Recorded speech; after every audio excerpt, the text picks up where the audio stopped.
ಸುಬ್ರಹ್ಮಣ್ಯ ಉಪ್ಪಿನಂಗಡಿ ರಾಜ್ಯ ರಸ್ತೆಯ ಒಂದು ಭಾಗದಲ್ಲಿ ನಡೆಯುತ್ತಿರುವಂತಹ ಕಾಮಗಾರಿಯಲ್ಲಿ ಕಳಪೆಯ ಕಾಮಗಾರಿ ನಡೆದಿದೆ ಅಂತ ಸ್ಥಳೀಯರು ಆಕ್ರೋಶ ವ್ಯಕ್ತಪಡಿಸಿ ಆ ಕಾಮಗಾರಿಗೆ ತಡೆಹಿಡಿದ ಘಟನೆ ನಡೆದಿದೆ. ಸುಬ್ರಹ್ಮಣ್ಯ ಉಪ್ಪಿನಂಗಡಿ ರಾಜ್ಯ ರಸ್ತೆಯ ಹಳೆ ಸ್ಟೇಷನ್ನಿಂದ ನೂಜಿಬಾಳ್ತಿಲವನ್ನು ಸಂಪರ್ಕಿಸುವ ರಸ್ತೆಯಲ್ಲಿ ಮುಲಿಮಜ್ಜಲು ತನಕ ನಡೆಯುತ್ತಿರುವ ರಸ್ತೆ ದುರಸ್ತಿ ಡಾಮರು ಸೀಲ್ ಕೋಟ್ ಕಾಮಗಾರಿ ಕಳಪೆಯಾಗಿದೆ ಎಂದು ಆರೋಪಿಸಿ ಸ್ಥಳೀಯರು ರಸ್ತೆ ಕಾಮಗಾರಿಗೆ ತಡೆಯೊಡ್ಡಿದ ಘಟನೆ ನಡೆದಿದೆ.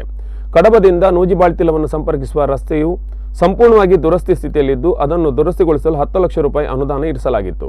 ಸುಳ್ಯ ಶಾಸಕ ಎಸ್ ಸಂಗಾರ ಅವರು ಕೆಲವು ಸಮಯದ ಹಿಂದೆ ಕಾಮಗಾರಿಗೆ ಗುದ್ದಲಿ ಪೂಜೆ ನೆರವೇರಿಸಿದ್ರು. ಗುತ್ತಿಗೆದಾರರು ಸೋಮವಾರ ಕಾಮಗಾರಿಯನ್ನು ಆರಂಭಿಸಿದ್ದು, ಈ ನಡುವೆ ಕಾಮಗಾರಿ ಕಳಪೆಯಾಗಿರುವುದನ್ನು ಗಮನಿಸಿದ ಸ್ಥಳೀಯರು ಕಾಮಗಾರಿಗೆ ತಡೆಯೊಡ್ಡಿದ್ದಾರೆ.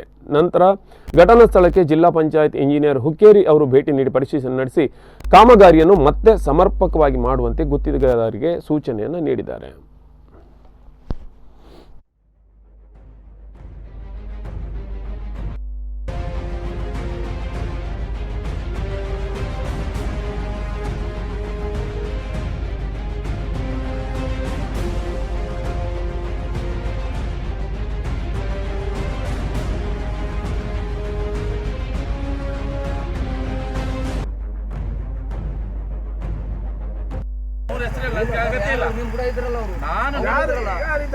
ಇದೇ ರೀತಿ ಕೆಲಸ ಮಾಡಿ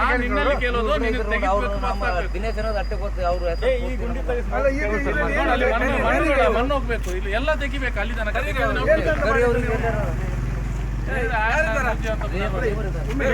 ಮತ್ತೆ ಪುನಃ ಮಾಡಿದ್ರೆ ಬೆಳಿಗ್ಗೆ ಮತ್ತೆ ಕೆಲಸ ರಿಟರ್ನ್ ಮತ್ತೊಮ್ಮೆ ಮಾಡ್ಕೊಳ್ತೇನೆ ಅಲ್ಲ ಸರ್, ಪೂರ ತೆಗೆದು ಮಾಡಿಸಿ. ಮತ್ತೆ ನೀವು ನಮ್ಗೆ ಉಪಕಾರ ಮಾಡಬೇಡ, ಆಯ್ತಾ? ಉಪಕಾರ ಮಾಡಬೇಡ, ಏನಿದೆಯೋ ಅದನ್ನ ಮಾಡಿ.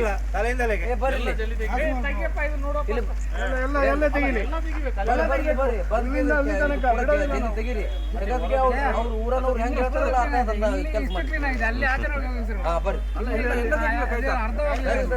ಇವಾಗ ಏನ್ ಹೇಳಿದ್ರು ಅವ್ರಿಗೆ, ನಾನು ಅವ್ರಿಗೆ ಏನ್ ಬೇಕಾದ್ರೆ ಹೇಳಿ, ನಮ್ಗೆ ಕೆಲಸ ಆದ್ರೆ ಸರಿ. ನಾವು ಅವ್ರ ಹತ್ರ ಕೇಳೋದು, ನಿಮ್ಮ ಹತ್ರ ಕೇಳೋದು ನಾವು, ಆಯ್ತಾ?